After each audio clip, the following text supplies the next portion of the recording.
কারণ আমরা একটা নতুন বাংলাদেশ চাই। নতুন বাংলাদেশের জন্য একটা নতুন স্বপ্ন লাগবে। বাংলাদেশ রাষ্ট্র প্রতিষ্ঠার জন্য একটা স্বপ্ন ছিল না? ছিল তো, যার জন্য আমরা মুক্তিযুদ্ধ করেছি।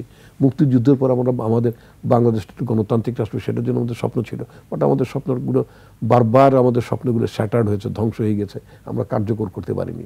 তো এখন একটা বড় মাপের, আমি যেটা বলবো, বড় মাপের অপরচুনিটি, যে কোনো ঘটনা বলেন, দুর্ঘটনার মধ্য দিয়েও কিন্তু এক ধরনের সুযোগ আসে। যখন প্রচণ্ড প্রলয়ঙ্কারী বন্যা ঘটে, তার পরের বছর কিন্তু ফসল খুব ভালো হয়, কারণ পলি জমে। তো এই যে এত বড় একটা মানে আপনার হত্যাযজ্ঞের ঘটনা শেখ হাসিনা ঘটিয়ে গেলেন, তো এটার মধ্য দিয়ে বাংলাদেশের জন্য কিন্তু একটা অপরচুনিটি ক্রিয়েট হয়েছে। সেই অপরচুনিটি হচ্ছে যে আপনি বাংলাদেশকে কি গণতন্ত্রের পথে হাঁটাবেন?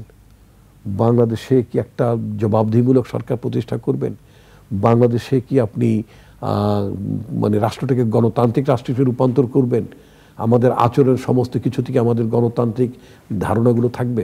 আপনি দেখবেন আমরা কথায় কথায় ব্রিটিশ গণতন্ত্রের কথা বলি, ওয়েস্টমিনিস্টার টাইপ অফ গভর্নমেন্টের কথা বলি।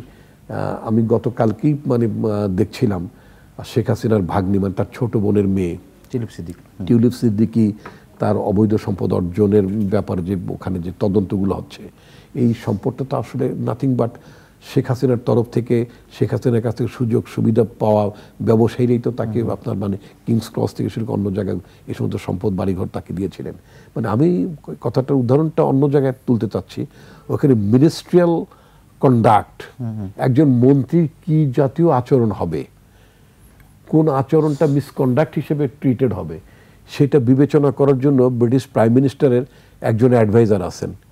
সেখানে তিনি আত্মসমর্পণ করেছেন এবং সেই অফিস তদন্ত করে। এবং ভেরি ইন্টারেস্টিং, এখন যিনি আছেন, যে ভদ্রলোক এখন আছেন, তিনি কিন্তু প্রায় 8 বছর ধরে, আমি গুগল করে সার্চ করছিলাম, আমি আপনার দেখলাম, উইকিপিডিয়াতে যেটা দেখলাম, উনি অ্যারাউন্ড 8 ইয়ার্স এই পদে আছেন। তার মানে ইতিমধ্যে মানে হি ওয়াজ অ্যাপয়েন্টেড বাই প্রবাবলি মানে কনজারভেটিভ পার্টির আমলে তিনি নিয়োজিত ছিলেন, বাট স্টিল লেবার পার্টির আমলেও তিনি আছেন। অর্থাৎ এমন জন মানুষ ওই দেশে পাওয়া যায় যে দল ক্ষমতা থেকে চলে গেল, ওই ধরনের ব্যক্তিবর্গের সাধারণত পরিবর্তন ঘটে না। মাঠের অলরাউন্ডার আমি, আর ঘরের allrounder Tilex. Tilex toilet cleaner, clean মানেই টাইলক্স। আমাদের দেশে মানে কথাটা আপনি এই কারণে তুললেন যে আমরা এরকম ভাবতে পারি কিনা। ইয়েস, এখন নতুন করে বাংলাদেশ যারা সংবিধান সংস্কার করার কাজে আছেন, নিয়োজিত আছেন, আমি তাদেরকে অনুরোধ করব, আমাদের যারা মন্ত্রী হন, আমাদের শুধু মন্ত্রী হন, we had cabinet, will have cabinets too. তো আমাদের দেশে মন্ত্রীদের আচরণগুলো কি মানে মন্ত্রীদের আচরণের সাথে সামঞ্জস্যপূর্ণ কিনা, মানে মূল আমি যদি বাংলায় যতটুকু বুঝেছি সেটা হচ্ছে মন্ত্রীদের একটা আচরণ থাকবে, একটা জবাবদিহিতা থাকবে।